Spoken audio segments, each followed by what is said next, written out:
everyone, this is Kim from Fables. Welcome back to my channel. It's a change of scenery because I got tired of sitting in front of my desk. I really should decorate the background because right now the background for my videos is just a white wall. I should paint it or something, I don't know.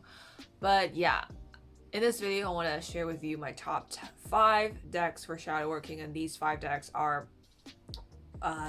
decks that have personally impacted my shadow working journey. Decks that are really helped me integrate my own shadows and really helped me work with the stories of my shadowscapes. And those 5 decks are just like, the decks that I use a lot when it comes to shadow working, when I need to do shadow work related type readings. So some of them might not occur to you to be sort of like shadow working decks, but those are my shadow working decks and I'm just sharing them with you. Yeah, anything else that I want to say? Maybe we should start a hashtag for this video. I should write to Lisa. If you're watching this, Lisa, let's start a hashtag for this and get people sharing their shadow working decks, because I think this might be fun. Because I was like, when I watched your video, I thought your choices were really interesting because they were definitely very different from mine, except for Deviant Moon, which I'll get to. Anyway, so starting with number 5. So these are ranked. I'm gonna be ranking them from, well, 1 to 5, but I'm starting with the 5th. So my 5th choice, or my top 5, number 5, is the Dreamy Tarot. And this isn't like a particularly shadow worky deck. Like, I don't use this exclusively just for shadow working, but this is one of my working decks, and this deck has been with me for so long. It's almost like since the beginning of my tarot journey. And this deck, Dreaming Way Tarot, if you've been watching my channel since the beginning, then you know how much I love this deck.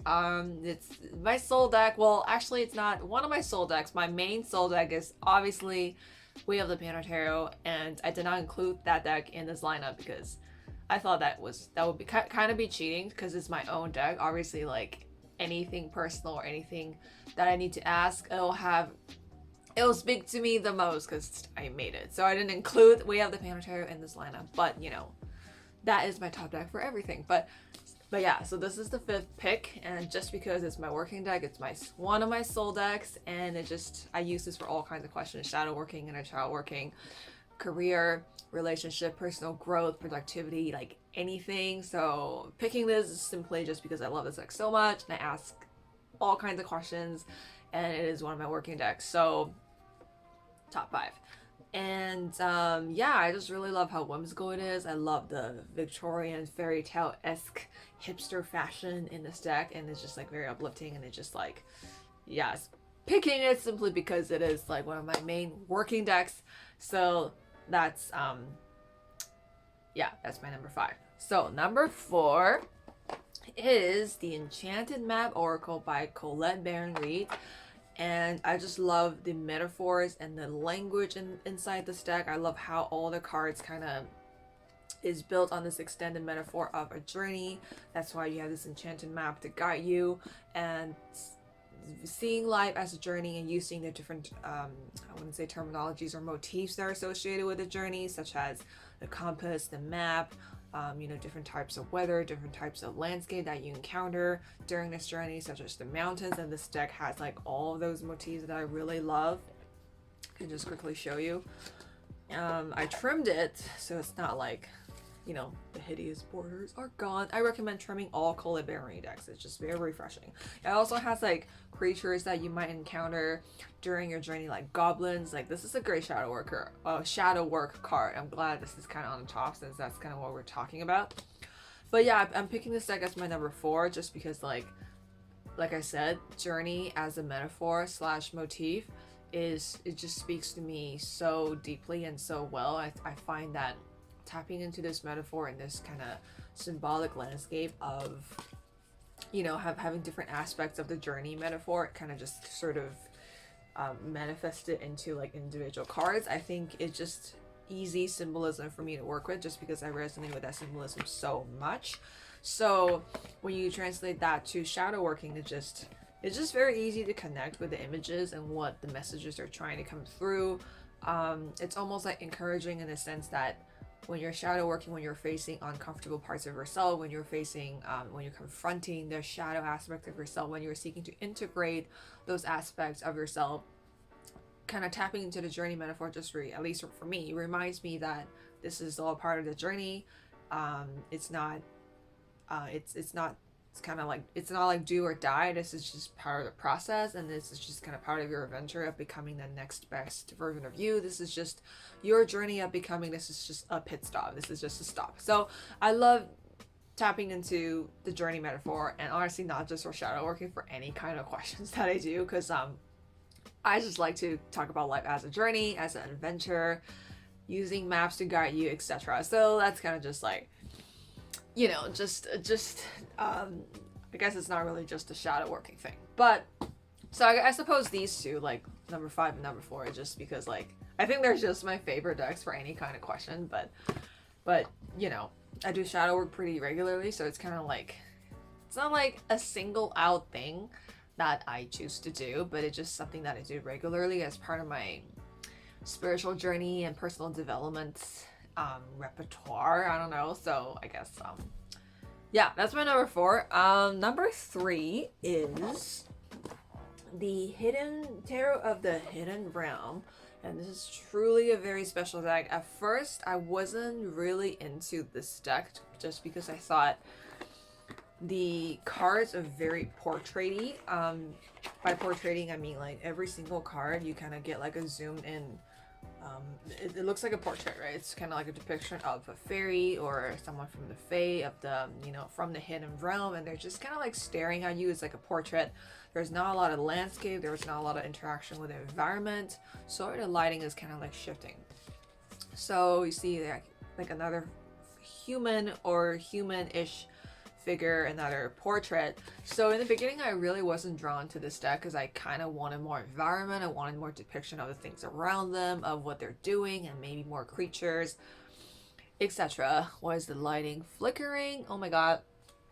But yeah, it's just like one day I just woke up and I was like, this is really calling to my intuition right now. So I bought it on Amazon and I did readings with it, and I just really loved how intuitive it is, because it's very atmospheric. It's less about how a character is situated in an environment, how the character is interacting with the environment. It's more about the experience of that character and how that character is emoting. I find this deck really emotional, really draws it really stares into my soul. I just feel like every time I get a card, I just feel like the characters are talking to me.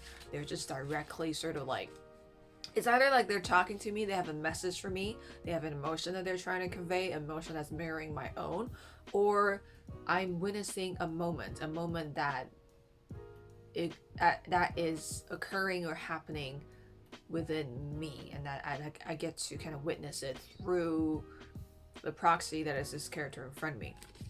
Right, so and I think that's perfect for shadow working, because you're really trying to explore whatever that's underneath your conscious, the conscious part of yourself, and you want to sort of guide your emotions out. You want to like coax them out, and you want to really understand the emotions that are happening, because shadow working for me, really a big part of that is just unpacking and unraveling the emotions that I failed to experience when those emotions occurred. So I think for me, it's less about facing an unwanted part of yourself. For me, it's more about mostly about the repressed emotions that needed to be unbottled and unwound, that needs to kind of be acknowledged and re-acknowledged. So I guess in the sense that's facing a part of yourself that you locked away, maybe.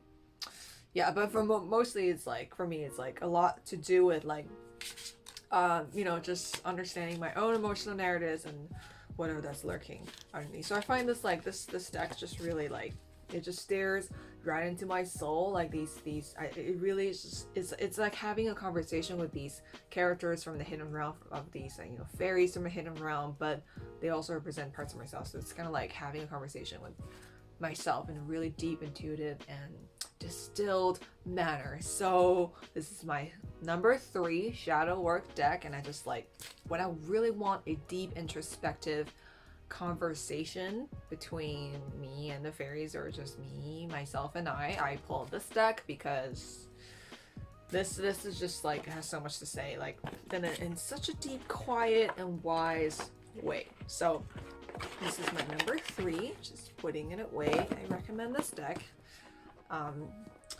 if you're looking for like a fairy sort of a foresty deck. Okay, so number 2, I was actually kind of torn between the ranking between my number 1 and 2, but I decided that Deviant Moon Tarot is gonna be my number 2. It could be number 1. I feel like number 1 and 2 is really like kind of just like the same, but you know, for the sake of actually ranking, this is my number 2 shadow work deck, which probably to most of you would not be a surprise, because Deviant Moon Tarot is just known for its kind of grotesque, interesting, and whimsical, and sort of like dark world. And like Lisa from Support Tarot, I heard from her video that, you know, I too was kind of turned off by this deck in the beginning. I just thought it was scary. I don't want anything to do with it. It's gross. I don't want to look at like sword and blood, just people being pierced, and it was just like, and then I don't know, all the expressions on these characters are just kind of macabre. They're just kind of like eerie and weird, and it just gives me like, ugh. Like I just didn't want to touch it. I didn't want to look at it. I didn't want to have it in my collection. But this deck came to me at a very, very dark time when, you know, after my dad passed away from cancer, I was just in a really dark place. And this deck, I was looking at pictures of this deck, and all of a sudden I just feel this really strong and powerful pull. I think I did make a video about the Deviant Moon Tarot, like when I was talking about this, and I just feel I really need to explore that dark part of the dark experiences that I've had surrounding my father's death. And this deck really helped me explore trauma and unpack trauma, and help me acknowledge and just kind of accept and just heal from that trauma. So this deck accompanied a very like a very important part of my journey when it comes to healing, I suppose. So in a way, in a sense, this deck is like iconic. I don't know what's the word. Like this deck has it's linked and is connected to a very specific memories and very specific moments and a very specific chapter in my life. Like the other 3 decks, they're kind of just like decks that I use for shadow working moments, but this is actually connected to grief and to trauma, and this deck really helped me like come to terms with those things. And other than that, I just really love this deck because this is a very unique and distinct tarot universe, and I just really love tarot decks with a very distinct universe. It has its own stories and its own landscapes. It's very well world built and well fleshed out. And I think most people would say that when you actually get to know this deck, it actually isn't scary. It's sort of like a grumpy, ill-tempered, dark humored old man or something. And I kind of find that is true. It's like actually more whimsical than dark and scary. It's whimsical. It's like a little nightmarish, but almost in like a nonsensical, circusy, like it's like a absurd way. Like it's more scary. Well, it's not really scary. It's more like there's this kind of feeling of absurdity and madness, but not necessarily fear or scary. And I think that's really cool because it almost depicts your shadows, or because obviously these scary images would kind of evoke your shadow, right? It will kind of poke your shadow, kind of prod it and like make it come out. But then when it comes out, it's sort of like you kind of see its appearance. You look at it and you see that it's ugly, or maybe it's not the prettiest thing ever, but it has a spirit, it has a story, and it's a character in a story that's deep within you. So for me, that kind of, I don't know, I think that's very powerful, because I feel like oftentimes people think of shadow working, and then, you know, we think that it has to be scary, it has to be this really dark endeavor.